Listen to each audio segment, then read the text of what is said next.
আজকে সংসদে আমার প্রথম দিন। যে কোনো রাজনীতিবিদের মতোই সংসদে আসা, সংসদে দেশের কথা, মানুষের কথা বলা আমার স্বপ্ন ছিল। কিন্তু আমার দুর্ভাগ্য, আমি এমন একটি সংসদে প্রতিনিধিত্ব করছি যে সংসদটি জনগণের ভোটে নির্বাচিত নয়। নির্বাচনের পরপরই যদি আপনারা টিআইবির রিপোর্ট দেখেন, যদি আপনারা বিদেশি গণমাধ্যম দেখেন, যদি আপনারা বিদেশি পর্যবেক্ষকদের দেখেন, যদি আপনারা নির্বাচন কমিশনের রিপোর্ট দেখেন, আপনারা দেখবেন এই সংসদটি জনগণের ভোটে নির্বাচিত নয়। সুতরাং আমি খুশি হব যদি এই সংসদের মেয়াদ আর একদিনও না বাড়ে। ব্যারিস্টার রুমিন ফারজানা নামটা অনেকের কাছেই পরিচিত। রুমিন ফারজানা ব্রাহ্মণবাড়িয়া জেলার বিজয়নগর উপজেলার ইসলামপুরের মুসলিম পরিবারে জন্মগ্রহণ করেছেন। তার পিতা আলী আহাদ বাংলাদেশের রাজনীতি এবং স্বাধীনতা পুরস্কার বিজয়ী ভাষা সৈনিক। তার দাদা আব্দুল ওহাব ডিস্ট্রিক্টরি রেজিস্ট্রার ছিলেন। রুমিন হলি ক্রস স্কুল থেকে মাধ্যমিক এবং ভিকারুননিসা স্কুল অ্যান্ড কলেজ থেকে উচ্চ মাধ্যমিক সম্পন্ন করার পর লন্ডন বিশ্ববিদ্যালয় থেকে আইন বিভাগে স্নাতক সম্পন্ন করেন। এরপরে যুক্তরাষ্ট্রের লিঙ্কনস ইন ব্যারিস্টার ডিগ্রি অর্জন করেন। ব্যারিস্টার রুমিন ফারজানা ঢাকা আইনজীবী সমিতির সদস্য। তিনি আইন এবং রাজনীতির পাশাপাশি বাংলাদেশি লেখক এবং সাংবাদিক হিসেবেও পরিচিত। তিনি বাংলাদেশ সুপ্রিম কোর্টের উচ্চ আদালত বিভাগের আইনজীবী। এছাড়াও বাংলাদেশ থেকে প্রকাশিত দৈনিক ইত্তেহাদ পত্রিকার প্রকাশক ও সম্পাদক। রুমিন পরিবার থেকেই রাজনৈতিক দীক্ষা পেয়েছিলেন। তার পিতা আলী আহাদ ভাষা আন্দোলনে ১৫৪ ধারা ভঙ্গের নায়ক। তিনি ১৯৭১ সালে মুক্তিযুদ্ধের অন্যতম সংগঠক ছিলেন। এ কারণে উনি স্বাধীনতা পুরস্কার পেয়েছিলেন। আলী আহাদ তার জীবনের দীর্ঘ ১৯ বছর কারাগারে কাটিয়েছেন। রাজনীতি করেছেন হোসেন শহীদ সরওয়ার্দী, শেরে বাংলা একে ফজলুল হক, মাওলানা ভাসানী ও শেখ মুজিবুর রহমানের সাথে। তিনি আওয়ামী লীগের প্রতিষ্ঠাতা সাংগঠনিক সম্পাদকও ছিলেন। রুমিন বাবার হাত ধরেই রাজনীতিতে এসেছেন। রাজনৈতিক জীবনে রুমিন ফারহানা বিএনপির কেন্দ্রীয় আন্তর্জাতিক বিষয়ক সম্পাদক। ব্যারিস্টার হিসেবে বাংলাদেশের আদালতে আইনি পেশায় কাজ করেছেন তিনি। ২৮ মে ২০১৯-এ বাংলাদেশ জাতীয়তাবাদী দল বিএনপি থেকে মনোনয়ন পেয়ে সংরক্ষিত নারী আসনে ৫০তম আসন থেকে বিনা প্রতিদ্বন্দ্বিতায় প্রথমবারের মতো সংসদ সদস্য নির্বাচিত হয়েছিলেন তিনি। ৩০ ডিসেম্বরের একাদশ জাতীয় সংসদ নির্বাচনে বিএনপি ৭টি আসনে মাত্র জয়লাভ করেছেন। দলটির মহাসচিব মির্জা ফখরুল ইসলাম আলমগীর ছাড়া বাকি সবাই শপথ নিয়েছিলেন। একাদশ জাতীয় সংসদ নির্বাচনে বিএনপির একমাত্র নারী সদস্য হিসেবে জাতীয় সংসদে প্রতিনিধিত্ব করেন এই রুমিন ফারজানা। খুব রিসেন্টলি তিনি বিএনপির হুইপ হিসেবে দায়িত্ব পালন করছেন। ডেটা গ্রহণযোগ্যতা নিয়ে এই প্রশ্ন তুলেছে বিশ্বব্যাংক।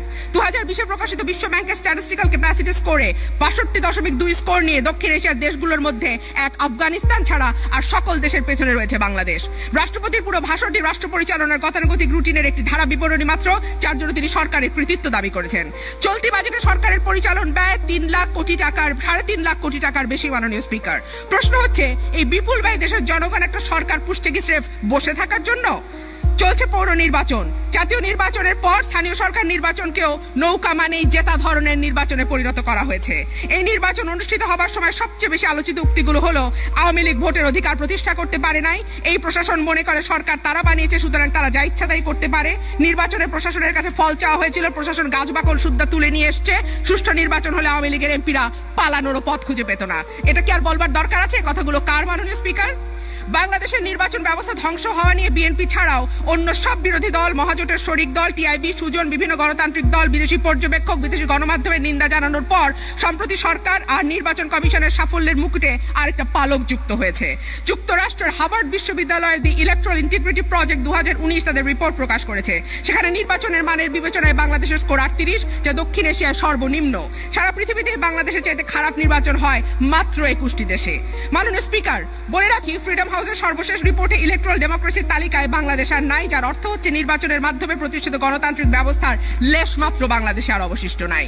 রাষ্ট্রপতি তার ভাষণে ২৯.১০ অনুচ্ছেদে বলেন, গণতান্ত্রিক সংস্কৃতি বিকাশে আইনানুগ এবং গ্রহণযোগ্য নির্বাচন অনুষ্ঠানের মাধ্যমে বাংলাদেশ নির্বাচন কমিশন ইতিমধ্যে অনুসরণের দৃষ্টান্ত স্থাপন করেছে, যা দেশে বিদেশে প্রশংসিত হয়েছে।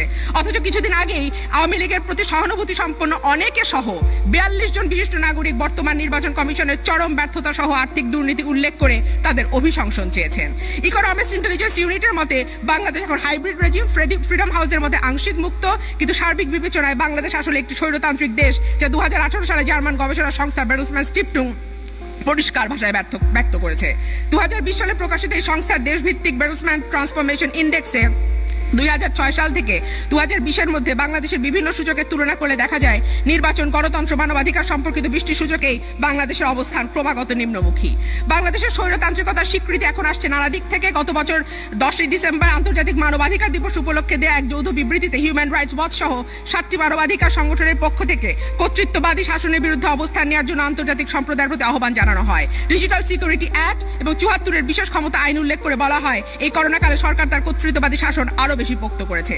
গত অক্টোবরে বিচার বহির্ভূত হত্যা, গুম আর নির্যাতনের অভিযোগে র্যাবের জ্যেষ্ঠ কর্মকর্তাদের বিরুদ্ধে নিষেধাজ্ঞা দিতে ট্রাম্প প্রশাসনকে চিঠি দিয়েছে মার্কিন সিনেটের বৈদেশিক সম্পর্ক বিষয়ক কমিটির 10 সদস্য।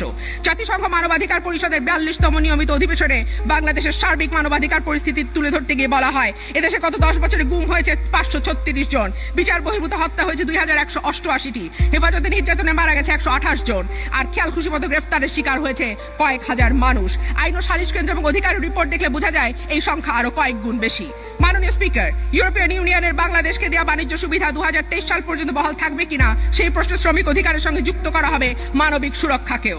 2018 সালের নভেম্বরে ইউনিভার্সাল পিরিয়ডিক রিভিউ বাস্তবায়নের জন্য বাংলাদেশকে চিঠি দিয়েছিল জাতিসংঘের মানবাধিকার কমিশন, যাতে স্বাধীনভাবে মত প্রকাশের অধিকার, নাগরিকদের সমাবেশ করার অধিকার সহ রাজনৈতিক অধিকার নিশ্চিত করা, বিচার বহির্ভূত হত্যা বন্ধ করা, ডিজিটাল সিকিউরিটি অ্যাক্টের নিপীড়নমূলক ধারা বাতিল করা, গণমাধ্যমের স্বাধীনতা নিশ্চিত করা, বিচার বহির্ভূত হত্যা বন্ধ করা সহ বিভিন্ন বিষয় অন্তর্ভুক্ত হয়েছে। দেশের মত প্রকাশের স্বাধীনতার পরিস্থিতিও ভয়াবহ। 2020 সালে রিপোর্টার্স উইদাউট বর্ডার্স এর রিপোর্টে টাফার পলিটিক্স, মোর প্রেস ফ্রিডম ভায়োলেশনস শিরোনামে বাংলাদেশ সম্পর্কে বলা হয়েছে Bangladeshi journalists have been among the leading collateral victims of the tougher methods adopted by the ruling Awami League since 2009. The campaign leading up to the re-election in late 2018 was accompanied by a disturbing increase in press freedom violations, including violence by political activists against reporters in the field, the arbitrary blocking of news websites, and arbitrary arrest of journalists. মাননীয় speaker, সংবাদ মাধ্যমের উপর নানামুখী চাপের কারণে 2020 সালের রিপোর্টে বাংলাদেশ ক্রমাগত পিছিয়ে 180টি দেশের মধ্যে 151তম অবস্থানে আছে, যা পাকিস্তান, মিয়ানমার, এমনকি আফগানিস্তানের চাইতেও পেছনে। রাষ্ট্রপতির ভাষণ মতে উন্নয়নের সংজ্ঞা হলো অবকাঠামোগত উন্নয়ন, কিন্তু এটা আসলে বিভৎস লুটপাটের এক চিত্র। 4 লেনের মহাসড়ক নির্মাণে কিলোমিটার প্রতি ব্যয় যেখানে ইউরোপে 28 কোটি, ভারতে 10 কোটি, চীনে 13 কোটি, বাংলাদেশে সেটা গড়ে 60 কোটি। এর মধ্যে ঢাকা ভাঙা মাওয়া মহাসড়ক 4 লেন নির্মাণে কিলোমিটার প্রতি ব্যয় শেষ পর্যন্ত গিয়ে দাঁড়িয়েছে 200 কোটি টাকায়, যা বিশ্বের সবচেয়ে ব্যয়বহুল সড়কেরও কয়েক গুণ।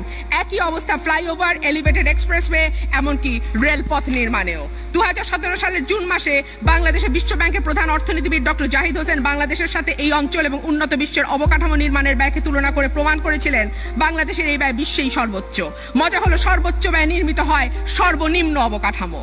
গত বছরের আগস্ট মাসে প্রকাশিত অবকাঠামো নিয়ে বিশ্ব ব্যাংকের প্রতিবেদনে বাংলাদেশ সহ এশীয় প্রশান্ত মহাসাগরীয় অঞ্চলের 29টি দেশের সড়কের মান নেপাল ও মঙ্গোলিয়া ছাড়া অন্য যে কোনো দেশের চেয়ে বাংলাদেশের সড়কের মান খারাপ। মাননীয় স্পিকার, আসি পদ্মা সেতু প্রসঙ্গে। যেখানে ভারত, চীন, মালয়েশিয়া, ব্রুনেই প্রতি কিলোমিটার সেতু তৈরিতে খরচ পড়ে সর্বোচ্চ 500 থেকে 700 কোটি টাকা, সেখানে এই সেতুর প্রতি কিলোমিটারের ব্যয় হচ্ছে 5000 কোটি টাকা, যা সর্বোচ্চ স্বাভাবিক খরচের 10 গুণ। বুয়েটের পুরকৌশল বিভাগের অধ্যাপকের এক মতে নদীর জটিল ভূপ্রকৃতি বিবেচনায় রেল সহ এর প্রতি কিলোমিটারের ব্যয় সর্বোচ্চ হতে পারে 1500 কোটি টাকা। দুর্নীতি আর লুটপাটের বড় ক্ষেত্র হলো ব্যাংক শেয়ার বাজার। সরকারি তথ্যমতে গত বছরের সেপ্টেম্বরে ব্যাংকে মন্দঋণের পরিমাণ ছিল 94,000 কোটি টাকা। সরকারি হিসাবে 80,000 কোটি টাকা খেলাপি ঋণ হাওয়া হয়ে গেছে 2 কারণে। 1, অতি তুচ্ছ পরিমাণ অর্থ পরিশোধ করে ঋণ পুনঃতফসিল করা। 2, অতি বড় কিছু ঋণ খেলাপিরা রিট দায়ের করেছে। 13 বছর আগে IMF বলেছিল দেশে মন্দঋণের পরিমাণ 2.5 লাখ কোটি টাকা, আর বিশিষ্ট অর্থনীতিবিদ মইনুল ইসলামের মতে নানা কায়দায় লুকিয়ে ফেলা খেলাপি ঋণ বিবেচনায় নিলে এর পরিমাণ আরো বেশি, প্রায় 3.5 লক্ষ জন্য ওনারা আসেন। সুইস ব্যাংকে নাকি বাংলাদেশিদের 1 বছরে 1300 কোটি টাকা জমা হয়েছে। অর্থাৎ দেখা যাচ্ছে যে বাজেটটি দিনের শেষে সেই ধনীদের তোষণকারী এবং গরিবের বিপক্ষে যাওয়া বাজেট। মাননীয় স্পিকার, ভূতের নাকি উল্টা দিকে পা থাকে। আমার মনে হয় বর্তমান সরকার উল্টো দিকে যাচ্ছে।